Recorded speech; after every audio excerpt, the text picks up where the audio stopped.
every single step explained. Here's the shocking truth. Only 3% of a barrel of crude oil becomes LPG. What if I told you percent? From 100 to the 59 liters of crude oil flame on your oil, you get barely your kitchen 5 liters of the gas that cooks over right next to your food. So why is it worth doing it? Started it all. Because even 3% from the world's oil production equals oil, 60 million buried tons of LPG every kilometers every single year, and underground, enough to cook meals for 3 billion people daily. This tiny and traveled half fraction of crude oil way around the feeds half the world. And the process that makes this happen is one of the most incredible industrial stories on Earth. Most people have absolutely no idea it exists. Until now.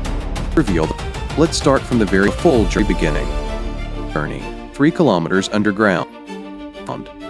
300 from an oil 120 million years ago, the Arabian Peninsula was a warm, shallow well deep below sea underground. Billions of tiny marine organisms lived and died here to a supertanker. Layer by layer, crossing layer, their remains sank in the ocean to the seafloor and were buried to a refinery under sediment. Refinery that over millions of its oil and years, heat and pressure cooked those organic remains to dozens of things into hydrocarbons. The products: propane, butane, meth to the methane, gasoline, pressurized cylinder. They migrated upward and through porous rock and were trapped beneath impermeable layers. This is crude oil.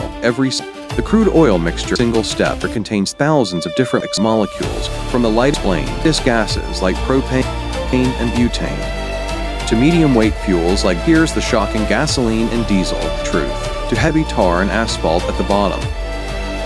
All mixed together, only 3 are impossible to use, 2% as is. And to extract it, a drilling rig is assembled a barrel of crude surface. Crude oil in the desert, on the ocean comes ocean floor, wherever oil is found. A drill bit spinning at 100 RPM cuts through 3% after kilometer of solid rock. When the drill reaches 100th the oil reservoir, pressure 59 crude oil rushes up 9 liters of the wellbore to the surface. Crude oil. This is you get called the gusher. The raw crude oil is 5 liters separated from gas and waters of the gas water at the surface, then pumped that cooks your into a storage tank. Food. The crude oil at this stage is useless. It smells terrible. So why is it worth thick and black? Doing it all. It can't power anything, cook anything, or heat anything. It must travel thousands of miles to a refinery before it has any value. It's loaded on 3% from the world's largest machine, the world's very large crude carriers. Super tankers that can hold 2 million barrels of oil in their hulls. 60 ships so massive it takes million tons. It takes 3 kilometers to stop them at full speed. The supertanker departs. E.g.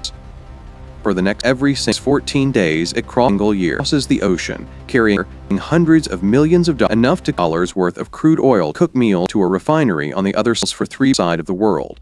This billion supertanker docks at the people daily refinery. Modern oil refineries are the most complex industrial facilities ever built by this tiny humans. Entire city fractions of steel with hundreds of kilometers of pipes of crude oil connecting thousands of processed oil feeds housing units. Half the world. Before anything else, the crude oil is tested, and the samples are taken to the lab process that makes laboratory. This happens. Scientists measure it is one of the most density, sulfur content, and the exact incredible mixture of hydrocarbon molecule industrials inside. This real story determines how the refineries on will process it. Earth. The crude oil is pumped through a heat exchanger. A network of pipes that people have preheats the cold crude using waste heat from other parts absolute of the refinery. The crude oil enters idea at 15 degrees and exits at nearly 200 degrees. Energy saved until efficiency maximized. Now, then the fired heater, an enormous furnace the size of a building.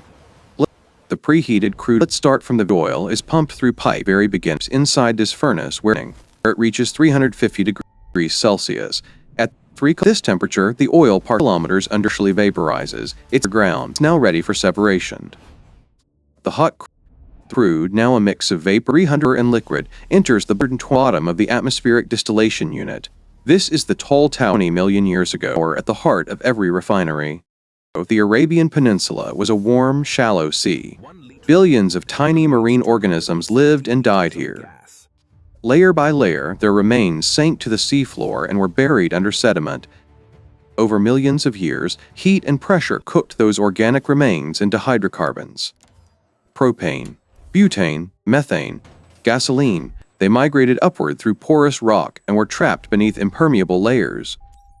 This is crude oil. The crude oil mixture contains thousands of different molecules, from the lightest gases like propane and butane, to medium-weight fuels like gasoline and diesel, to heavy tar and asphalt at the bottom. All mixed together, impossible to use as is. To extract it, a drilling rig is assembled at the surface. In the desert, on the ocean floor, wherever oil is found, a drill bit spinning at 100 RPM cuts through kilometer after kilometer of solid rock. When the drill reaches the oil reservoir, pressurized crude oil rushes up the wellbore to the surface. This is called the gusher. The raw crude oil is separated from gas and water at the surface, then pumped into a storage tank. The crude oil at this stage is useless. It smells terrible, it's thick and black. It can't power anything, cook anything, or heat anything. It must travel thousands of miles to a refinery before it has any value. It's loaded onto the world's largest machines, very large crude carriers, supertankers that can hold 2 million barrels of oil in their hulls. Ships so massive it takes 3 kilometers to stop them at full speed. The supertanker departs. For the next 14 days, it crosses the ocean, carrying hundreds of millions of dollars worth of crude oil to a refinery on the other side of the world. The supertanker docks at the refinery. Modern oil refineries are the most complex industrial facilities ever built by humans, entire cities of steel, with hundreds of kilometers of pipes connecting thousands of processing units. Before anything else, the crude oil is tested. Samples are taken to the laboratory.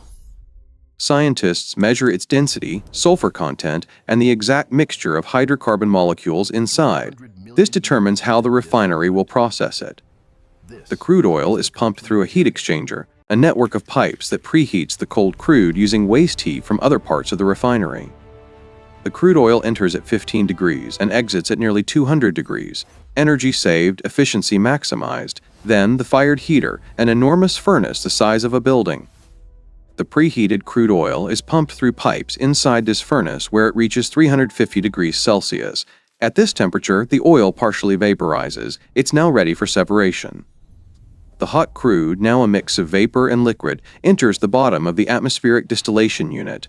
This is the tall tower at the heart of every refinery.